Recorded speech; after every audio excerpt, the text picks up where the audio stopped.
And we were following the impact from those storms last night. That's why we find Chief Meteorologist Samantha Jacks joining us now live from Martin, where she's seeing some of the damage from the storm last night. And Sam, what's happening next as well?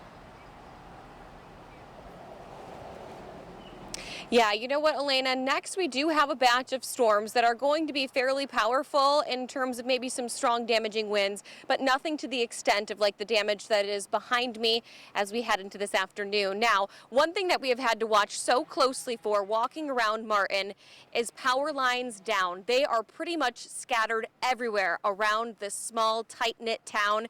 In addition to that, we are seeing things like trees toppled on top of multiple cars, homes, property damaged.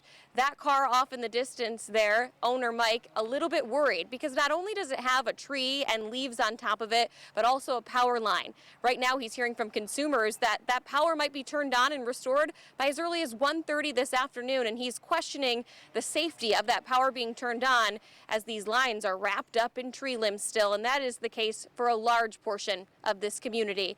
Now, yes, we still are tracking additional storms in tonight's forecast, so let's delve into things here.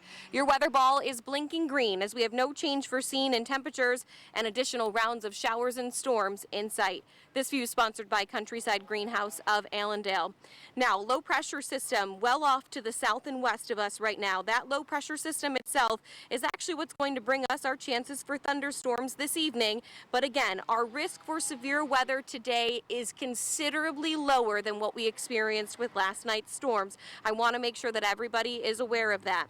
Temperature-wise, we consistently are making our way out of the upper 70s where we're sitting at right now and back into the mid-80s. So yes, we still have that heat fueling the atmosphere, but what we're missing this afternoon is the moisture, and you'll notice that as soon as you walk out the door. Our humidity levels are much warmer.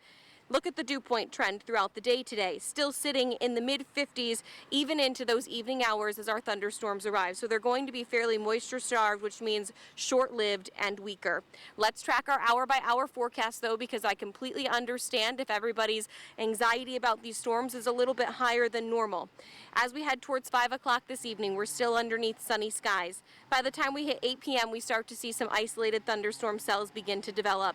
A heavy burst of rain, frequent thunder and lightning, and the potential for a quick downburst of wind is all possible with this system, and then it clears out of the area by midnight tonight. As throughout your Saturday, we will still have a few light trailing showers behind the main line of storms. This looks nothing more than a little bit of nuisance rain that's moving throughout the day on Saturday. Mainly dry skies and lots of cloud coverage. As for your Sunday, we do start to see some of that cloud coverage breaking apart, returning back to partly cloudy conditions. As for our rainfall totals, including tonight's thunderstorms and those small chances for rainfall headed into tomorrow, we look like we'll have anywhere from 1/10 of an inch to maybe 1/2 inch of rain left in the forecast throughout the weekend. Weekend overall looks to be a much cooler trend than what we've experienced throughout this week. We're actually going to only top out in the low 60s come tomorrow afternoon with that light chance for rain, and it will be breezy outside. Already starting to see those winds become a little bit breezier out here in Martin this afternoon, and they'll be slightly stronger tomorrow, gusting at about 35 to 40 miles per hour. As for your Sunday, kind of a really nice day for anyone that still just needs to get through more cleanup efforts. It's going to be in the mid-60s and partly cloudy outside. Those winds looking to be much calmer at that point in time.